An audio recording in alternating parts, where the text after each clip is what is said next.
वज़ीर-ए-आज़म शहबाज शरीफ का अज़रबैजान के बाद दौरा उज़्बेकिस्तान। दारुल हुकूमत ताशकंद में उज़्बेक वज़ीर-ए-आज़म और दीगर शख्सियात ने वज़ीर-ए-आज़म का इस्तकबाल किया। वज़ीर-ए-आज़म का यादगार आज़ादी का दौरा। अजीम उज़्बेक तारीखी शख्सियात को खिराज अक़ीदत पेश करते हुए यादगार आज़ादी पर फूल रखे।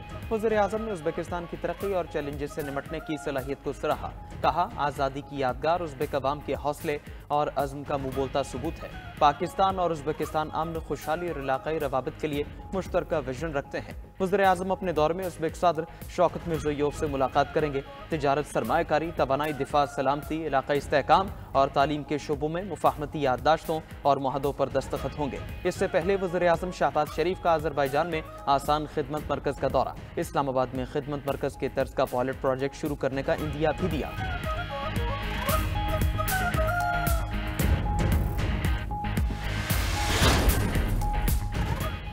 बानी पीटीआई और साबिक़ खातून अव्वल बुशरा बीबी की अडयाला जेल में मुलाकात करवा दी गई। मुलाकात में बानी पीटीआई की सेहत और दीगर अमूर पर बातचीत हुई। अलीमा खान, सलमान अकरम राजा, फैसल चौधरी और दीगर रहनुमा भी बानी चेयरमैन से मिले। मुलाकात में मुल्की सियासी सूरत हाल, अदालती केसेस और क्रिकेट के मामलात पर गुफ्तगू। अडयाला जेल में बुशरा बीबी से बेटी मेहरुन्निसा अहमद ने भी मुलाकात की। बानी से मुलाकात पर अलीमा खान बोली कि बानी पीटीआई ने टीवी पर पाकिस्तान और भारत का मैच देखा। मैच हारने की वजह से बानी ने सारा गुस्सा आज क्रिकेट पर उतारा। बानी पीटीआई को आज सबसे ज़्यादा गुस्सा क्रिकेट पर था। बानी ने कहा कि जब सिफारिशी लोगों को बिठाया जाएगा तो क्रिकेट तबाह होगी।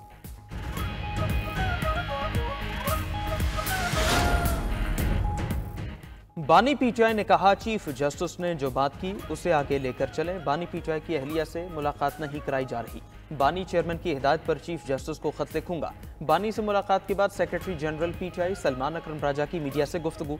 कहा, जिन लोगों ने पार्टी हिदायत के खिलाफ वोट दिया उनके लिए कोई सॉफ्ट कॉर्नर नहीं। पार्टी हिदायत के मुखालिफ जाने वालों के खिलाफ कार्रवाई होगी। जो लोग उस दिन मुयस्सर थे और उनसे राबिता नहीं हो रहा, उनकी बात सुनी जाएगी और उनका फर्दन फैसला होगा। पार्टी में रहकर पार्टी के खिलाफ बातें करने वालों को फारिग कर दिया। शेर अफजल पार्टी से बाहर हो चुके, हमारा दो टोक फैसला तब्दील नहीं होगा। बानी ने कहा, कोई भी हो वो पार्टी ओहदेदारों के साथ खड़े हैं। अपोजिशन लीडर उमर अयूब कहते हैं, मुल्क में आइन की बालादस्ती खत्म हो चुकी है। मुल्क में फौरी नए इंतखाबात कराए जाएं।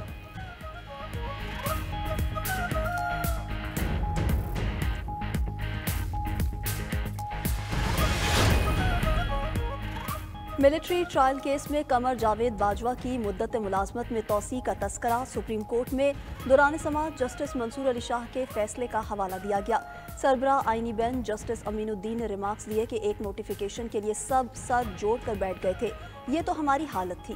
क्या किसी मेंबर असेंबली ने आर्मी एक्ट के खिलाफ असेंबली में आवाज़ उठाई? कोई रुकन असेंबली आर्मी एक्ट के खिलाफ प्राइवेट बिल लाया? वकील उजैर भंडारी ने दलाइल में कहा कि दुनिया में मिलिट्री ट्रायल को अच्छी नज़र से नहीं देखा जाता। हमें इस माइंडसेट से निकलना है कि फौज ही सब कुछ कर सकती है। जस्टिस मुसरत हिलाली बोली, आप एक बात कर रहे हैं, आपका क्लाइंट दूसरी। आपका क्लाइंट भी कहता है कि जिनके पास इख्तियारात हैं उनसे बात करूंगा। आर्मी एक्ट के मुताबिक गठजोड़ साबित होने पर मिलिट्री ट्रायल हो सकता है। केस में वकील उजैर भंडारी के दलाइल मुकम्मल। कल एडवोकेट फैसल सिद्दीकी दलाइल का आगाज करेंगे।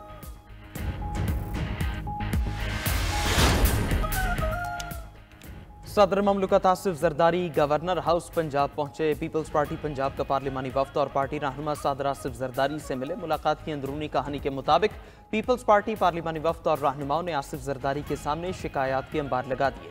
ज़राए के मुताबिक पीपल्स पार्टी के अरकान ने कहा, इंतजामी मामलात में पीपल्स पार्टी के अरकान को नज़रअंदाज किया जाता है। तरक्याती फंड्स की तकसीम के मामले में भी तरजीह नहीं दी जा रही। पीपल्स पार्टी के पार्लिमानी वफ्द ने हल्कों के मसाइल से भी आगाह किया। सदर ममलकत ने कहा, इत्तेहादी हुकूमत के साथ चलना हमारी मजबूरी है। जानता हूँ तहरीरी मुआहदे के निकात पर अमल दरामद नहीं हो रहा। आइंदा बजट आने तक मसाइल हल होने का इंतजार करें।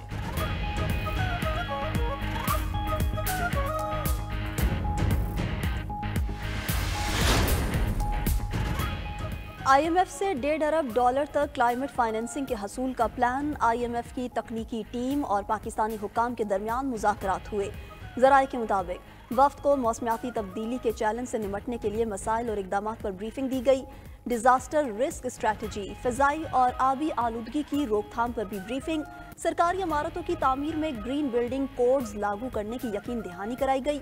IMF वफ्द को ब्रीफिंग में बताया गया कि पाकिस्तान क्लाइमेट चेंज से मुतासरा 10 ममालिक में शामिल है। मौसमियाती तब्दीलियों से मजीद नुकसान पहुंचने का खदशा है। पाकिस्तान को साल 2030 तक भारी सरमायाकारी दरकार है। वक्त मुज़ाकरात के बाद मौसमियाती तब्दीली से निपटने के लिए इक़दामात पर रिपोर्ट मुरतब करेगा। पब्लिक अकाउंट्स कमेटी के इजलास में चेयरमैन जुनैद अकबर खान वजारत खजाना हुकाम पर बरहम हो गए। वजारत खजाना हुकाम खिलाफ ज़ाबिता खराजात से मुतालिक सवाल पर जवाब न दे सके। चेयरमैन जुनैद अकबर खान ने कहा, आप यहाँ चाय पीने आए हैं, आपकी तैयारी नहीं थी तो बैठे क्यों।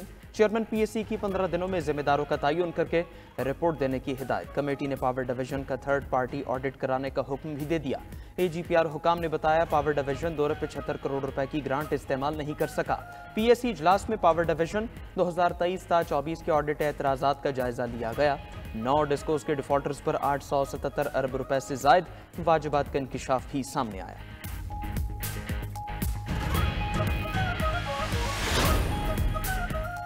वज़ीर ख़ज़ाना मोहम्मद औरंगज़ेब की डिजिटल असासों पर आला सतह इजलास की सदारत। क्रिप्टो करेंसी के आलमी रुझानात, ज़वाबित और पाकिस्तान की मैशत पर असरात पर तफसीली तबादला ख्याल किया गया। वज़ीर ख़ज़ाना का डिजिटल असासों के लिए मौसर, शफाफ और आलमी मयार के मुताबिक फ्रेमवर्क बनाने पर जोर। FATF गाइडलाइंस के मुताबिक डिजिटल असासों के ज़ाब्ता कार को यकीनी बनाने की हिदायत की। इजलास में हुकूमती बुनियादी ढांचे और सरकारी इदारों के असासों की टोकनाइजेशन पर गौर किया गया। वज़ीर ख़ज़ाना ने कहा कि टोकनाइजेशन से सरमायाकारी के मौके बढ़ेंगे, कैपिटल मार्केट को फ़रोग़ मिलेगा। वज़ीर आला सिंध ने भी तलबा के लिए लैपटॉप प्रोग्राम लाने का ऐलान कर दिया। रोहड़ी के करीब यूनिवर्सिटी तलबा से खिताब में मुराद अली शाह ने कहा, हम भी तलबा के लिए लैपटॉप प्रोग्राम लाएंगे। सखर में पाकिस्तान लिटरेचर फेस्टिवल की इफ्तिताही तकरीब से खिताब में बोले, सिंध के हुकूक पर डाके का मंसूबा नहीं बनने देंगे। कैनाल्स की तामीर को रोकने के लिए हड़ताल की जरूरत नहीं। बेनज़ीर भुट्टो ने कालाबाग डैम के खिलाफ धरना दिया था, हमें धरना देने की जरूरत नहीं। सदर आसिफ जरदारी और सिंध हुकूमत मौजूद है। वज़ीर आला सिंध ने कंदकोट पुल मंसूबे का दौरा भी किया।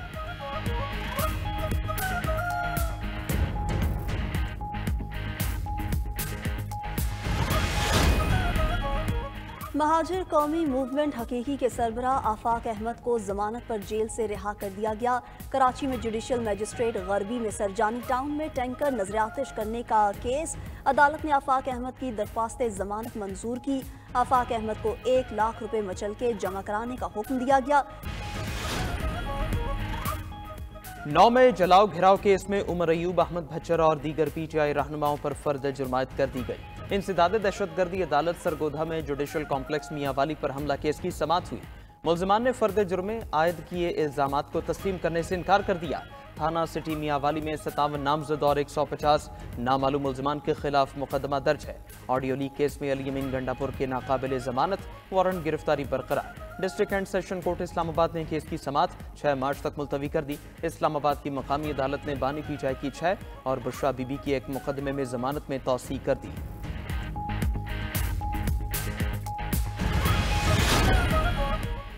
खैबर पख्तूनख्वा में ट्रांसफर पोस्टिंग फॉर सेल है। PTI की सूबाई हुकूमत में सब कुछ बराए फरोख्त है। गवर्नर KP फैसल करीम कुंडी कहते हैं, खैबर पख्तूनख्वा हुकूमत ने 20,000 मुलाजमीन फारिग किए ताकि इन पोस्टों की बोलियां लगाई जा सकें। यूनिवर्सिटीज़ में वाइस चांसलर्स की नशिस्तों की बोलियां लगाई जाएंगी।